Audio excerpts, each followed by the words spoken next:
And he also believed in freedom. He also believed in human rights. He believed in democracy. He believed in freedom of expression, freedom of thought, freedom of all these things, very much the same way that we do here.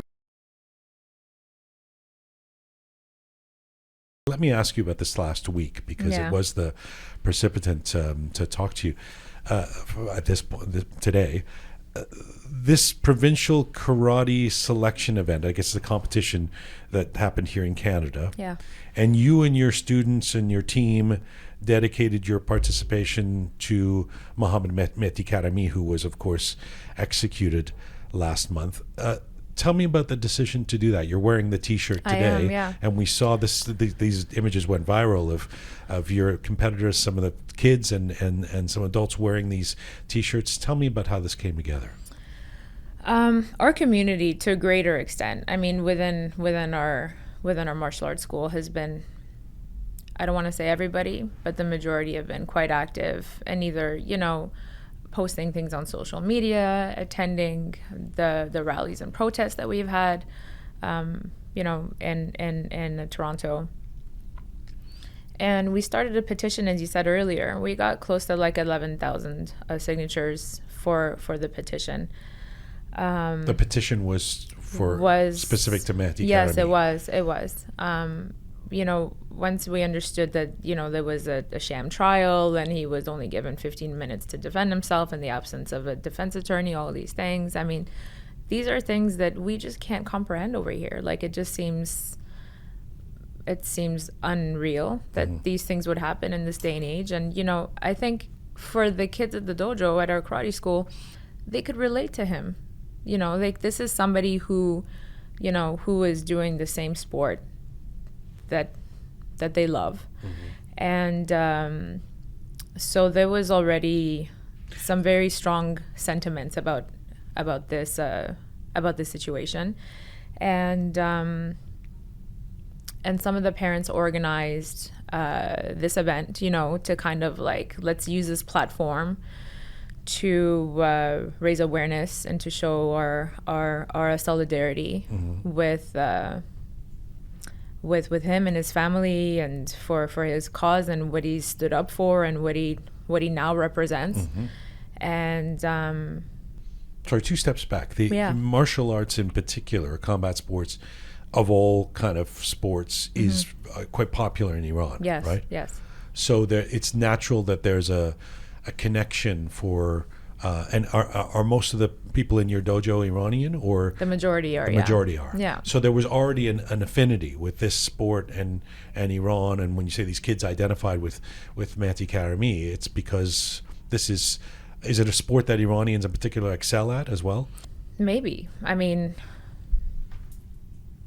they've always historically done very well in combat sports, whether it's been wrestling or judo, taekwondo, karate. They have a very strong international presence in these sports versus things like athletics and stuff like that. And some of these things could just be attributed to the current regime and the many limitations there are in terms of training opportunity or whatnot.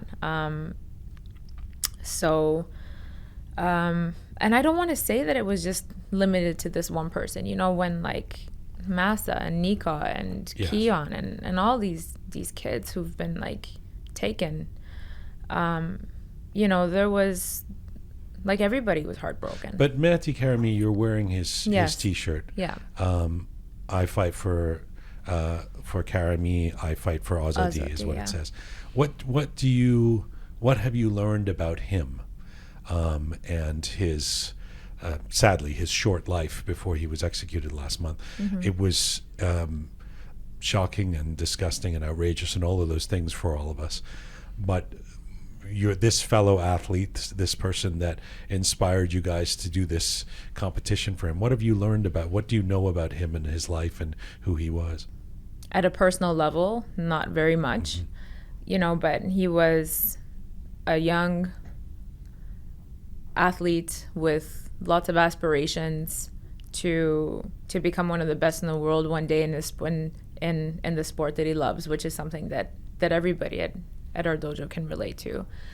And And he also believed in freedom. He also believed in human rights. He believed in democracy. He believed in freedom of expression, freedom of thought, freedom of all these things, very much the same way that we do here. So, you know, we don't always have the luxury of having a platform to express ourselves.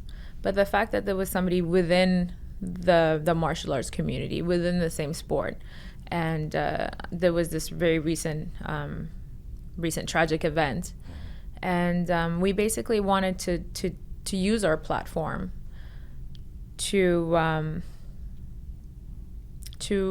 raise awareness for his cause, you know. And the situation in Iran. I'm going to ask you about what the reaction has been after the event, and you guys fighting for and dedicating everything to Mehdi Karami.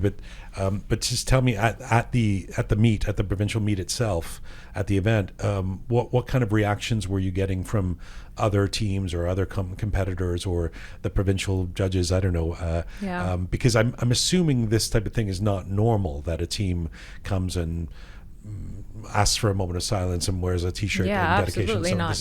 It's actually never happened. Like in all my years as a coach or even a competitor at our provincial selection events, we've never really had a moment of silence for something, you know, that was like a cause of this nature. You know, the reactions were generally positive. The people who were not Iranian, a lot of people would come and ask us, like, hey, what happened? Who is this boy, and what happened? And we would explain to them, and they were shocked. And for the people who knew, they were very proud of what we were doing.